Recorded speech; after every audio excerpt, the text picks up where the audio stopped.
निशा की काली स्याही से ढकी उस रात का सन्नाटा छुपा हुआ था, जिसमें जंगल के बीचों बीच एक छोटा सा गांव बसा था। इस गांव का नाम था भूतवन, जो अपने नाम के अनुरूप भूतों और राक्षसों के किस्सों के लिए मशहूर था। यहाँ के लोग हर रात सूर्यास्त के साथ अपने घरों में छुप जाते थे, क्योंकि सूरज ढलते ही गांव पर एक खौफनाक साया मंडराने लगता था। इस साये का नाम था रक्तसुरा, जो एक भयावह राक्षस था। उसका शरीर विशाल था, आंखें अंगारे की तरह जलती थीं और उसके लंबे नाखून हर बार किसी शिकार की तलाश में लगे रहते थे। दिन में वह राक्षस पहाड़ियों के भीतर छिपा रहता था और रात होते ही गांव में आकर कहर बरपाता था। गांव के बुजुर्ग कहते थे कि रक्तसुरा को कोई नहीं हरा सकता। हर पीढ़ी में कई वीर योद्धा हुए जिन्होंने इस राक्षस से लड़ने की कोशिश की, लेकिन कोई भी जीवित वापस नहीं आया। रक्तसुरा की कहानियां हर बच्चे को सुनाई जाती थीं, ताकि वे रात में घर से बाहर न निकलें। एक दिन गांव में एक अजनबी आया। उसका नाम था अर्जुन। वह एक बहादुर योद्धा था, जिसने कई कठिन लड़ाइयां लड़ी थीं और हमेशा विजय प्राप्त की थी। अर्जुन ने गांव वालों से रक्तसुरा के बारे में सुना और उसने इस खतरनाक राक्षस से लड़ने का निर्णय लिया। गांव वालों ने उसे रोकने की कोशिश की, लेकिन अर्जुन ने कहा, जब तक यह राक्षस जिंदा है तब तक इस गांव में चैन से कोई नहीं रह पाएगा। मैं इसे खत्म कर दूंगा या कोशिश करते हुए मर जाऊंगा। अर्जुन ने अपने साथ एक विशेष तलवार रखी थी, जिसे महाकाली का आशीर्वाद प्राप्त था। कहा जाता था कि इस तलवार की धार इतनी तीव्र थी कि वह किसी भी दुष्ट आत्मा को काट सकती थी।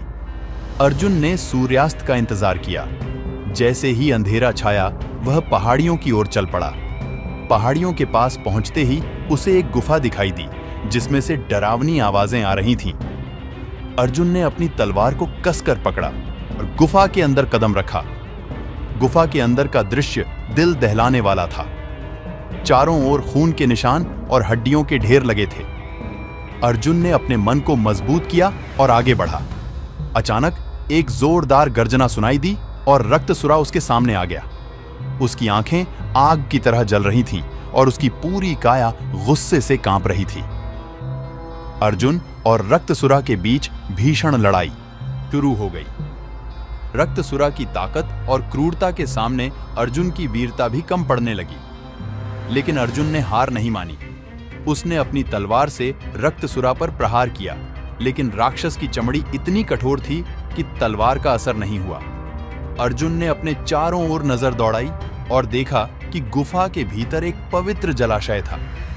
उसे याद आया कि इस जलाशय का जल पवित्र है और यह किसी भी अपवित्र शक्ति को नष्ट कर सकता है। अर्जुन ने चालाकी से रक्तसुरा को जलाशय की ओर खींचा।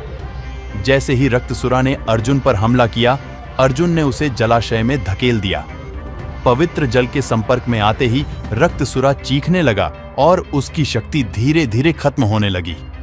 अर्जुन ने मौके का फायदा उठाया और अपनी महाकाली की तलवार से अंतिम प्रहार किया। रक्तसुरा के चीखें चारों ओर गूंजने लगीं और धीरे धीरे वह राख में बदल गया। गांव में सुबह का सूरज उगा और अर्जुन विजयी होकर वापस लौटा। गांव वाले उसकी बहादुरी की प्रशंसा करने लगे। अर्जुन ने कहा, यह विजय सिर्फ मेरी नहीं है, यह उन सभी की है जिन्होंने मुझ पर विश्वास किया।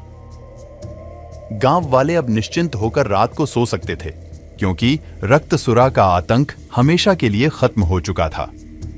भूतवन का नाम अब बहादुर वन हो गया और अर्जुन की वीरता की कहानी पीढ़ी दर पीढ़ी सुनाई जाने लगी।